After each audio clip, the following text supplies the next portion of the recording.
to. I'm not used to talking to myself, but anyway, I'm happy to be here. I farm out on Poodle Creek Road along Poodle Creek, and I want to acknowledge that it is the ancestral homeland of the Kalapuya. And that's a very important acknowledgement to me and to all of us, I'm sure. I steward the land. I've been out there for over 30 years now. There's 6 of us that have owned the business and steward the land. I'm going to tell you how I got there. So I started by moving to a community out in Deadwood, which is out on the west side of the Coast Range. And I was very fortunate to go out there. I wanted to be out of town. I wanted to live in nature. I wanted to learn how to homestead and support myself and hopefully a future family. So when I got there, I spent 5 years there, and I was super fortunate to be able to jump right into agricultural work. There was tractors, there were fields, there were gardens, there were people, and people needed to be fed. And so it was, for me, a jump in, hands-on learning experience. And there were people that knew a little bit more than me, and some people that knew a bit more than me, but a lot of it was researching. And we didn't have computers back then. So the research was, all right, let's figure out how this tractor works. Let's look, how do we take care of the land really well? How do we prep a field? It was talking to other older farmers. It was looking in books, and it was going out and doing it. So it's very much hands-on experience. And so I learned to prep fields, plant fields, do hay crops, raise animals. I was in charge of dairy goats and milk cows. And so I had to learn also to become a veterinarian because we lived very far from town. And so that was talking to a lot of veterinarians and getting a relationship going with one in particular that would, I could call and he would tell me what to do, and with, situations, or occasionally he did have to come out. So that was very much a hands-on learning experience, and I really learned a lot, and it was very valuable. Then I had a child, got married, had a child, and we moved to our own farm, and we tried to do the farming on our own, away from the community. And we had rented a big farm where we had hay crop. That was our main, what we were growing in the fields was a lot of hay. And we put up greenhouses and started our own little business of growing nursery plants, mostly tomatoes, eggplant, peppers, and flowers. And so I was out on the land raising 2 children, trying to create this business. The work was wonderful. Living close with the land was wonderful. Farming is a lifestyle. It is your life. So it became what I was doing. It was, everything I did was on the land. I didn't leave and go home from work. So that's what I'm trying to explain, is that it's quite a lifestyle. Anyway, being so far from town and where markets were, we weren't quite making it. After 5 years, we decided we needed to find another pathway. And my husband very, very much wanted to stay in agriculture, and we do organic, totally organic and biodynamic agriculture. And he really became an expert in compost building. And so we connected in with Wintergreen Farm, which at that point it was Jack and Mary Jo were the sole owners of the farm. And they needed someone to help build composts and grow starts. So for a while we were going back and forth from Deadwood to their farm. I was growing starts. My husband was helping them with compost, and the relationship blossomed into us moving onto the farm. And so it was just a pathway of life. I just kept moving on as life directed me. And so once we moved on to that farm, we had much bigger opportunities. We were closer to town. We had another partners that we could work with. And so then my job kind of exploded into, what are we going to do here now that we have a farm that is ready to go into all different directions. And so there with farming, are you going to keep track of my time or should I? Just tell me when to stop. Okay, just tell me when to stop. Anyway, so that farming was a great opportunity to learn new, we had to learn new markets. We needed to make money. And so we started with growing a lot of burdock root, which was really desired by medicinal companies. It was in a formula for making cancer prevention. So we got very big into growing different medicinal herbs, and we did wholesale crops with organically grown company. We were doing all these big productions of product and moving it out. And I was like, gosh, I feel so disconnected with who's getting the food. And so we found a program called Community Supported Agriculture. And I was like, I want to try this. And so we started that program on the farm. We needed another moneymaker. We were doing some row cropping with wholesale. So what we had to do was figure out, how are we going to create community supported agriculture, which means people were going to become members of our farm by supporting us as farmers, that they give us the money ahead of time. And what I did was basically I had to plan out a really big garden and figure out, how am I going to get all this food to these people each week in a box, sent to town where they can pick it up. Well, that was a lot of strategy. It was a lot of planning. It was a lot of just really figuring it out. It was very challenging and exciting. And it starts at the greenhouse. What do you plant? How many people am I feeding? How much do I need? So it was very challenging for me, and I'm not great at math, but let me tell you, I got much better at math. So we started that program. And then something else in me was like, I want something a little bit more. I love growing food. I love feeding people, but this is only feeding people that can afford it. So what can I do about that? So I started calling around to different groups, different churches, and saying, how would you like to help support our program by getting food to people that can't afford it? Well, what we ended up doing was joining up with Food for Lane County, and any extra food that we have, because, you grow a whole lot, but, there's always some extra because you need what we call the fudge factor. Anyway, we got connected with Food for Lane County and could get food to people there, which I'll never forget driving the truck in the first time. And this was many, many years ago. It was a much smaller situation. And it was the first organic cauliflower that ever landed at Organically Grown Co-op. Food for Lane County. And people were so excited, and it felt so good to be feeding people that normally couldn't afford to buy an organic cauliflower. Got it in their boxes, or how they would deliver out to the community. The other thing we did was we connected in with Women's Space, and decided, let's get people, the women that are in transitional programs, leaving abusive relationships and needing help. We got food for them by asking our members, when you buy a box of vegetables, we're going to take out some of that money and put it into more vegetable boxes for people that can't afford it. So what I did there was, through agricultural work, I also got social justice and food justice work going in our program. And it felt really empowering and really great to be able to do that. And I was growing organically and teaching everybody that came to our farm. I was one of the trainers, teaching people about how to take care of the soil, how to take care of the land with organic methods, that we use no herbicides, no pesticides. And there was a lot of people have come through our farm as employees. They come as farm workers, and some people don't know anything at all. And so I would train them up, and by the end of the season, they knew a whole lot more.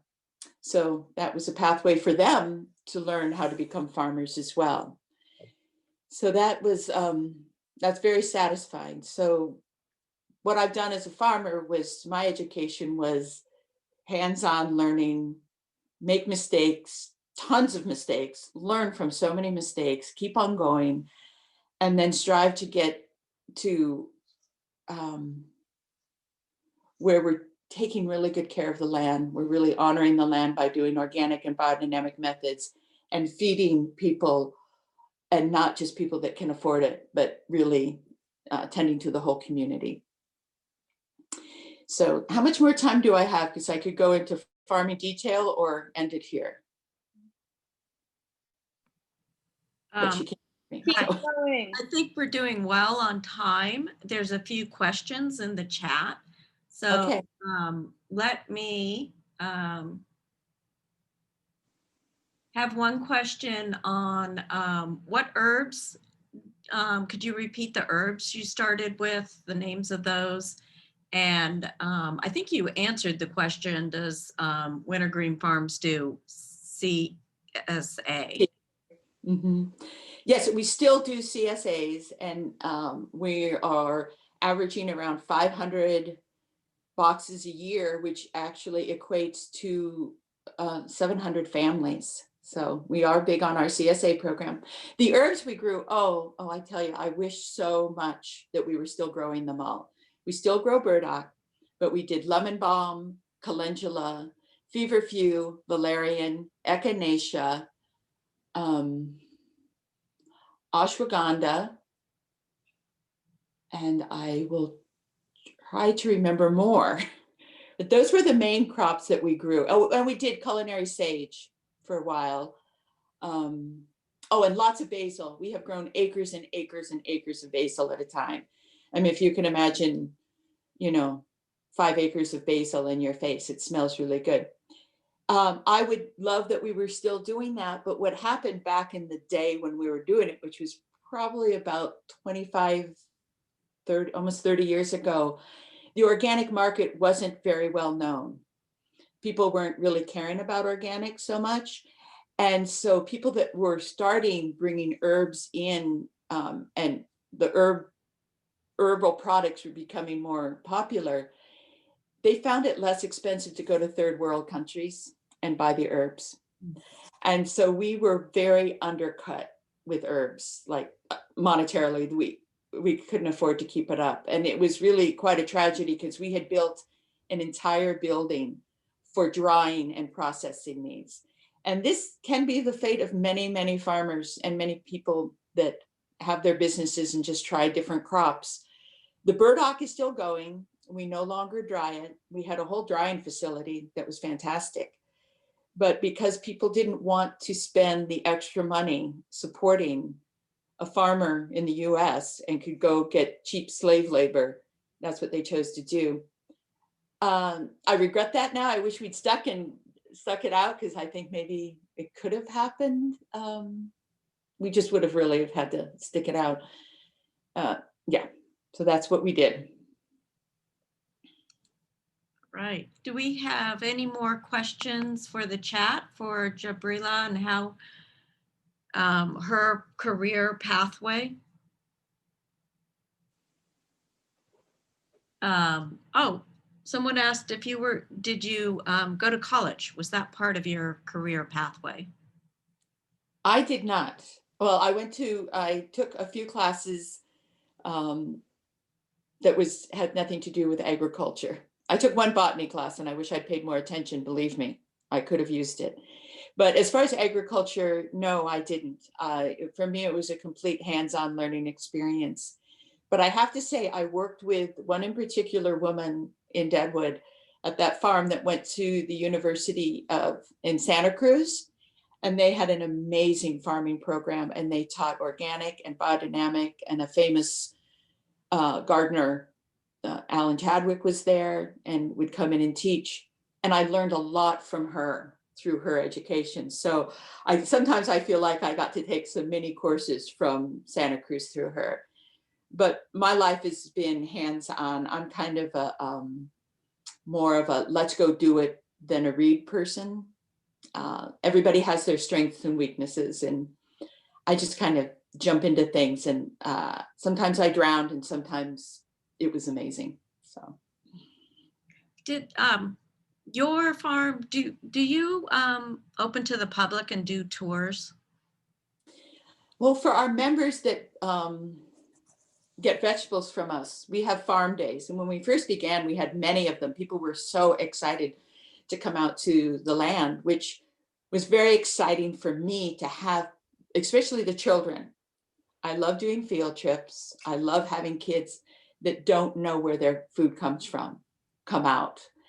And so, yes, we opened for field trips, and we had farm days, and the farm days we'd open to anybody that wanted to come. So we'd have a few days a year where people would come out. We'd have hay rides and drive around the farm. We also have cattle on the farm, and that's a really important component because cow poop is essential for us because of the compost building that we do.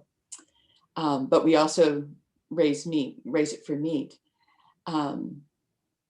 So people love to come and look at the baby calves when they're born. It's so much fun. So yes, we do have people come out.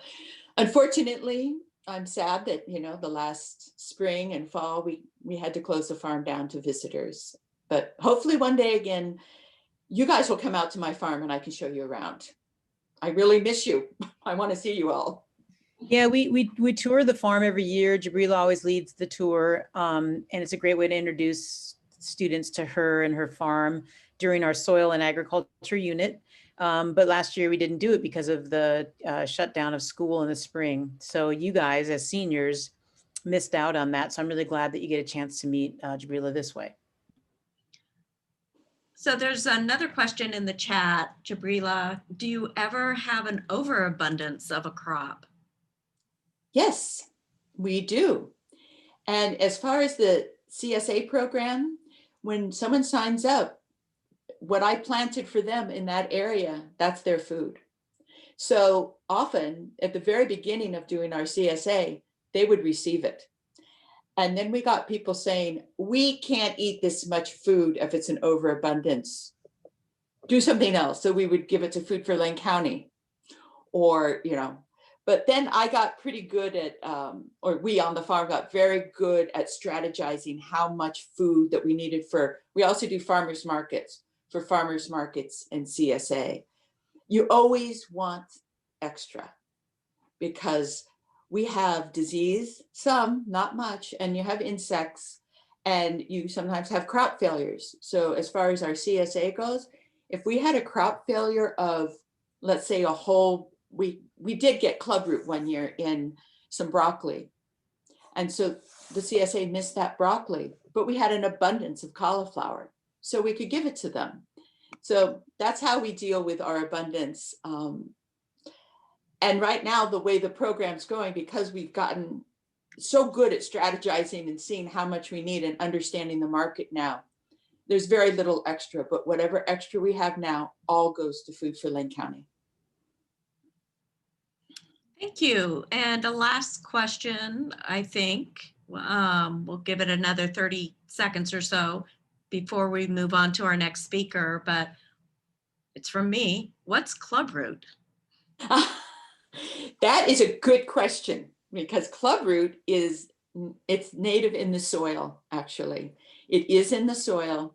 And brassicas, which are broccoli, cauliflower, radishes, turnips, that family, can get it.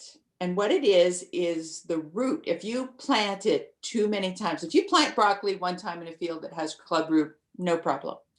If you go back the next year and plant in the same spot a brassica, it's very likely you could get clubroot. The third year, you're going to get it. And it's where the root of the plant turns into a club.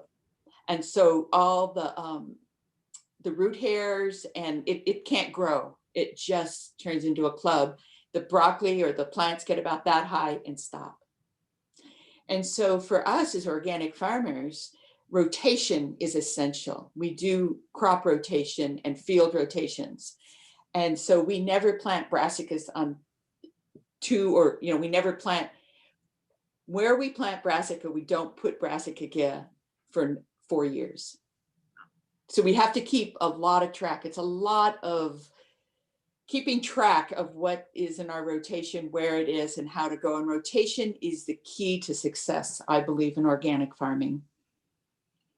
So you could put another plant in Oh, that field. But, as corn, anything but a brassica. okay. And another question was, what gave you the drive to help the community through Food for Lane County? I believe that every human being has the right to good food. And I don't like how our system and the way our government, how our systems work, that you have to have a lot of money to eat good unless you can grow your own food. It's an unjust system as I see it right now, that there's poor people and there's very rich people. And I believe people are people. Everybody should be honored. Everybody should be respected. And I can grow food for people, and I don't want to make it just for people with the money that can afford it. So that's why we did it, and that's what we'll keep doing. It's really important for me, it's really important to stand behind my beliefs and manifest them in whatever way I can in my life. Great. Well, thank you so much for being here. I know you have another meeting to go to, so I really appreciate you being here with the students. And we'll give you maybe a silent clap, but thank you. Well, I am then going to sign off if you're done with me. Is that okay, or do you need me any further? I think that's great. Thank you so much. Thanks, Okay. Jabrila. Bye. Great to I see miss you. you. Great to Okay. see you. Good to see you. Bye-bye. Bye.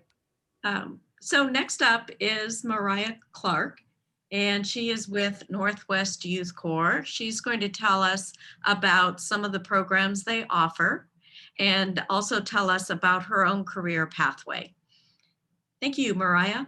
Thanks, Mary Beth, for having me. It was so great to hear all about that farming experience from Jabrila. Didn't know a lot of that, so that was really educational. Thank you for that.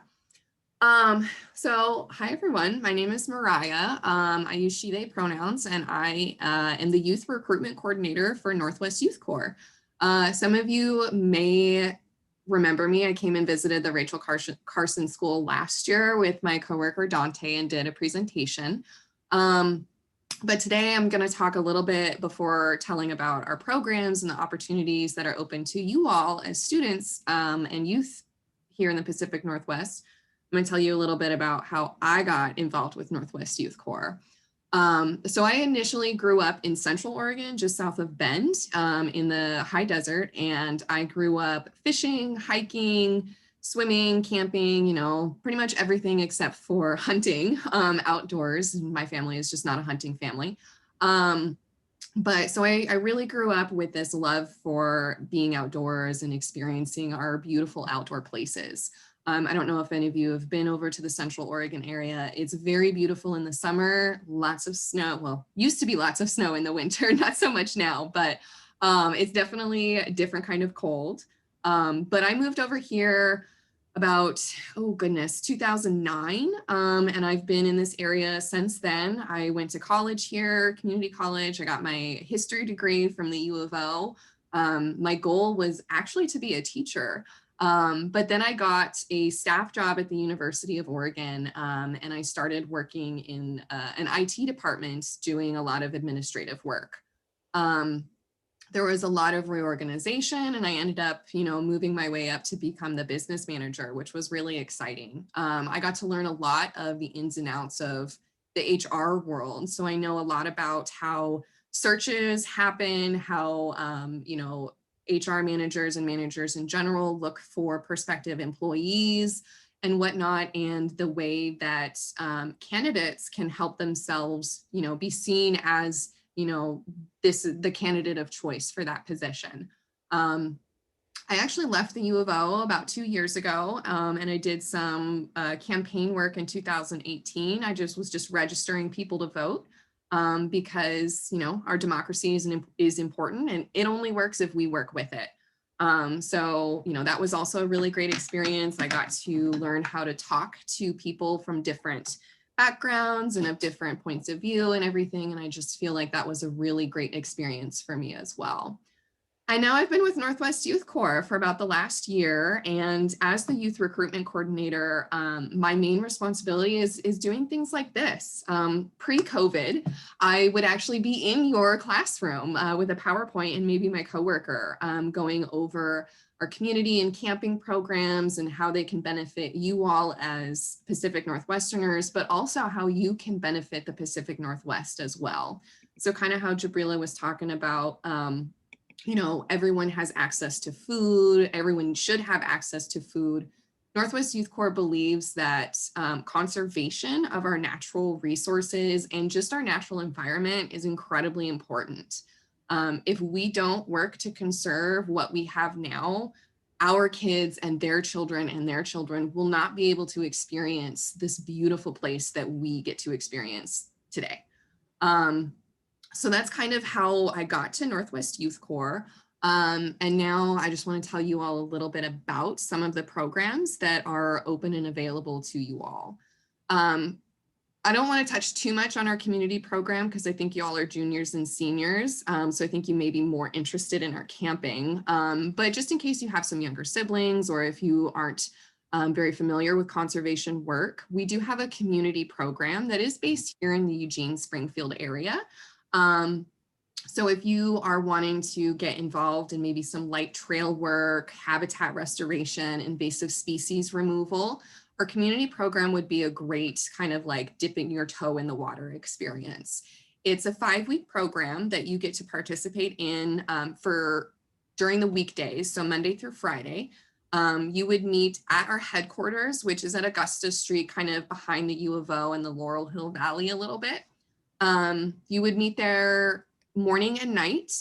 So morning you get dropped off by your parents, guardians, loved ones, and then you would go out and work on a project here in the area, doing trail maintenance, pulling invasive species, maybe doing some habitat restoration. We did have a crew recently help out 126 with some of the cleanup for the holiday farm fire.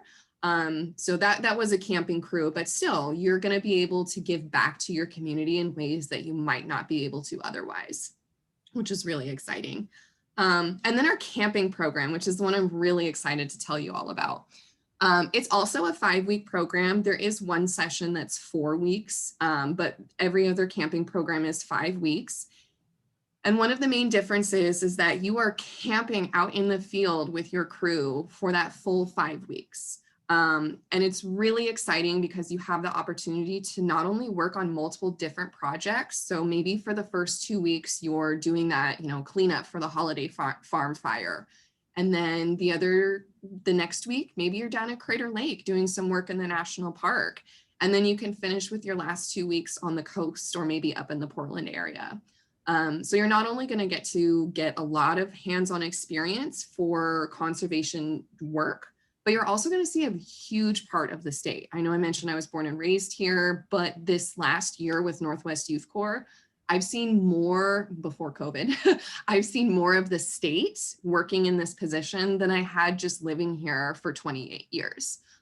So if traveling is something that you're interested in, this is also a really great program to look into. So some of the benefits that these programs have, there's tangible like physical benefits, and then there's, more soft skill benefits. So some of the tangible benefits are you get paid for doing this work. We're not asking you to come out here and just do some physical labor and then sending you on your way. We're going to pay you. And that pay is not taxed because you're not considered employees, and this is a job training program. So our community members earn $250 a week, and our camping members earn $300 a week. So at the end of the program, you're going to walk away with a considerable chunk of change, which honestly is great regardless of your situation. Participants also have the opportunity to earn 2 high school credits. Completion of our programs can allow them to earn 1 CTE, career technical education, or elective credit, and 1 PE credit. That final awarding, however, is still up to your counselors and the 4J school district, but we do offer that option. So aside from pay and high school credit, there's a lot of soft skills that y'all are going to learn on these programs that, as I mentioned, being a hiring manager, people are going to be on the lookout for. So firstly, if you are looking to get a job in conservation service, natural resource management, the Forest Service, wildland firefighting, national parks, I'm not kidding around when I say that these are some of the most competitive job fields around. My coworker Liz, who's actually doing another presentation for another school, she was a seasonal worker for 10 years before she was able to get her job with Northwest Youth Corps because she did a Northwest Youth Corps program. So these are very, very competitive programs. And if you have, very competitive job fields. And if you have one of our programs on your resume, you are much more likely to get a permanent position than continued seasonal work, which can be very stressful for people. In addition to, gaining that foot in the door for conservation work, if that's not your chosen career field, the confidence that you're going to learn, the self-empowerment that you're going to gain, working with a team of 8 to 9 other people, and engaging in creative problem solving to complete whatever project your crew has been assigned to, I can tell you from personal experience, remember I was a hiring manager, those are all things that are very important and are highly sought after, regardless of what your chosen career path is. So Northwest Youth Corps has a lot of great options and opportunities for people. If you already have some conservation work experience, or if you're a super outdoorsy person and you feel like you're ready for something a little bit more, we also have leadership development programs. So, if you are interested in conservation, but maybe, you're not sure if it's for you, try out our community program. And if it is for you, we have a ladder of engagement that can move you up. We have people who've been crew members before, and then they return to become a crew leader. And then we always have staff positions that are open. And yeah, like I said, Liz, my coworker, she was a crew leader with us for a while, and now she has a permanent position with us. So these are great opportunities to give back to your community, and also to give back to your future self. You're helping yourself prepare for whatever career path you're going to follow later in life. You're also going to meet some really amazing people because our programs are nationally known. And this last fall, we had people from Washington, D.C. and New York and Virginia and Florida come out and participate in our programs. So you're going to be spending 5 weeks with, some people you might not have met before, but you're going to form some incredibly deep and meaningful relationships with these people that will hopefully last you a lifetime. I think that's pretty much all of our those are our program. Oh, I also wanted to mention our internship opportunities. I know most of you are seniors. So at 19, our programs kind of split. You have the option of choosing our youth program, which I just talked about, or our young adult program. Those are smaller crews. They are out in the field for 9 weeks instead of 5. There is a larger pay. You also get an AmeriCorps Education Award instead of high school credit. So that education award you can put towards any future education endeavors, whether that be trade school, community college, certificates, university, what have you. And then we also have some internship opportunities. Unfortunately, we don't have any open internships at the moment, but I'm just going to put a link in the chat real quick for you all. I'm going to give it to Mary Beth and she'll put it in the chat. But this link is for all of our programs, youth, young adult, and internships. So please go ahead and take a look if you're interested. Yeah, I think we're open for questions now, if anyone has any. Yeah, there's a few questions here. Yeah. Let's see. When is the community program? Oh, yes. And what do the times look like during the day? And what's the extent of the day? Yeah, that's actually a great question. Thank you.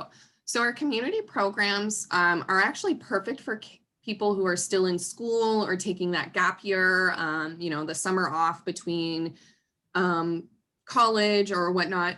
But our community programs, we have 2 sessions and they run from June to July and July to August. And the time, I believe that you get dropped off, you should be dropped off at our headquarters about 7:30 in the morning, and you should sorry, it's Friday. You should expect to be picked up by 4:30 in the afternoon from our headquarters as well. So it's about an 8-hour day, and that day does include the seed lesson, which is how we're able to offer y'all high school credit. So about 1 hour of your day will be the seed lessons. Did I answer all of that? I think so. Okay. So let's see. Someone asked, what was the name of the award again? Of the award. Can you clarify that? Yeah. Oh, AmeriCorps. Oh, yes, the AmeriCorps. So we are partnered with AmeriCorps, which is another corps, like a conservation and service corps. So all of our young adult crew members and our crew leaders, they're employed kind of dual through Northwest Youth Corps and AmeriCorps. But for our youth programs, you'll just be working with Northwest Youth Corps. Okay. And a question on the camping. Yeah. What does a day-to-day schedule look like in the Ooh. 5-week camp program? That is a wonderful question. Thank you for whoever brought that up. So your day is going to be fairly structured. Sleep is one of the most important things. So it's definitely going to be kind of an early to bed, early to rise thing, because you want to be ensuring that you're getting adequate sleep in order to do the physical work that your projects require. Upon waking up, everyone, will get dressed and, wake up and have breakfast. And then you all will walk out to your work site. The distance between your camp and your work site depends on what project you've been assigned and where that project is located. Once you get to your work site, you'll start with a safety and stretch circle. Everyone will be in a circle. If any of you have done sports or have done construction work or something like that, you'll kind of know what I'm talking about. You just get warmed up for the day. We make it fun, asking, cute little icebreakers that make everyone laugh and kind of, bring morale up for the day.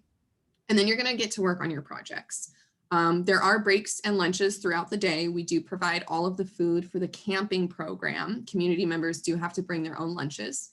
So you're going to be working during the day. You'll have breaks and lunch. At the end of the day, at the end of the work day, there will be a tool count where everyone brings the tools into back to camp to ensure that they're all accounted for and, nothing has broken or whatnot. You'll have a little bit of free time at that point to change out of your work clothes into your camp clothes. I know I would not want to be wearing my work clothes all day. Same with the boots that we require. They're pretty hefty. You have to have like a 6 to 7 inch tall heel, ankle support for our programs. Every night, 2 crew members are assigned to cook dinner. So you will at some point be assigned a dinner shift, which honestly, I think is kind of exciting. You're going to learn how to cook for a large group of people on a camp stove, which is a pretty good skill to have, I would say. And then after dinner, you'll have those seed lessons that I talked about. And then after those seed lessons, you have free time. So there could be some crew bonding activities. Depending on, the weather and the fire hazard during the summer, you might have a campfire where you can, people have brought guitars and ukuleles and little harmonicas. But yeah, so there's some crew bonding time, or if you want, you can go to bed early. Like I mentioned, sleep is very, very important on these programs. So that's kind of a day in the life of the camping crew. So by early to rise, how early does that mean? That is a great question. And I don't think there is an actual set time. I believe that it is dependent on the crew leader and what your project is. and also where you're located. I know from growing up in Central Oregon that whenever we had to do, you know, like yard work or things like that, we would definitely get up earlier so we could do it in the morning hours where it was cooler instead of working in the heat of the day. So I don't think anyone will get up any earlier than like at the very, very earliest 5:30 or 6, which would be like the very earliest. And again, no one will be working more than 8 hours in a day. All right, do we have time for a few more questions for Mariah? And while you're thinking of questions, I'd like to ask, did Cora happen to make it? Cora Boardley. No, I didn't admit her and I don't see her on the participant Okay. list. So just to explain, I'll see if I can't get her to come next Thursday. Next Thursday, we have Wood is Good coming, and they're an forestry education program. And they also have an entire presentation on all the different types of occupations and careers you can do in the wood products industry. But I'll see if Cora can't come to that presentation next Thursday. She works for the Willamette McKenzie watershed. Oh, And nice. she did say she might be up the McKenzie somewhere, doing some water quality and doing her job basically, and it would depend on her phone cell reception. So hopefully we can get in touch with her and have her come on Thursday. Looks like, let's see, there are a few. Let me go through this one more time. Oh, so this is good question. For the 5-week trips, is it like backpacking? That's a great question. Yes and no. So we do have backpacking crews. We have what's called our backcountry leadership program. That is for members who have already participated in a Northwest Youth Corps program.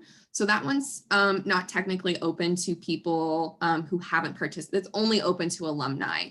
But there is the opportunity, depending on the project work that we have each year, for some crews to be backpacking crews outside of that BLP program.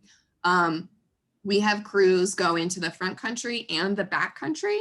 If you're in the back country, it's more going to be a backpacking experience because wheels and anything motorized is not allowed into the back country. So you're going to be packing in all of your own personal supplies, all of the crew's gear, all of the crew's food and everything like that.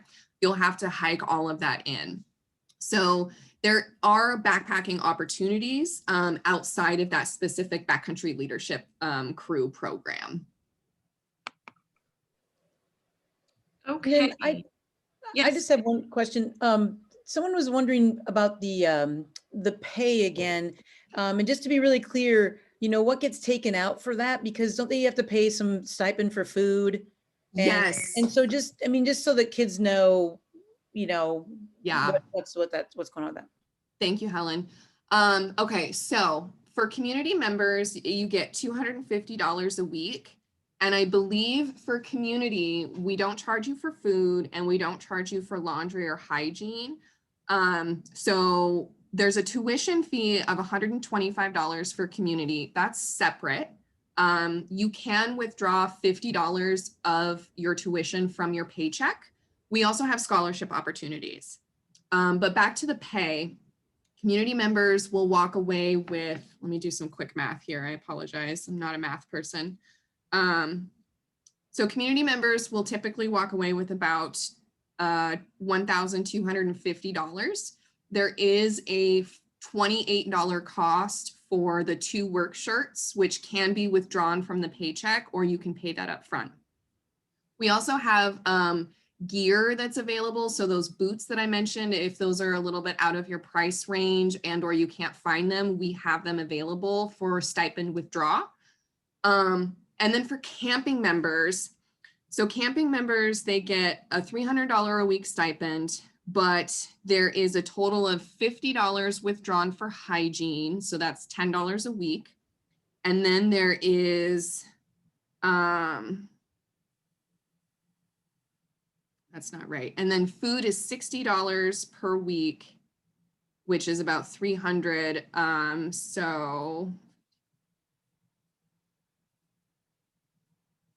So the camping members will come away with about $1,100 to $1,200 as well, which is, or I'm sorry, $1,200 to $1,300, which is still a pretty big chunk of change. And that's after 5 weeks. Yes. Okay. Yep. Thank you. Washington 1 is a 4-week program. So that tuition is $180, but other than that, it's the same program. So why don't I do this? Just to wrap up, thank you, Mariah Clark from Northwest Youth Corps. If you want to hang around and talk to Mariah afterwards, you may do that. And just to let you know, next Thursday, same time, same bat channel, we'll have, hopefully Cora Bordley will connect with us from the Willamette-McKenzie watershed. And then we will have the Wood is Good group coming. And they'll talk and tell us more about careers in, like I said earlier, the wood products industry. And Cora Bordley will talk about her work for a watershed.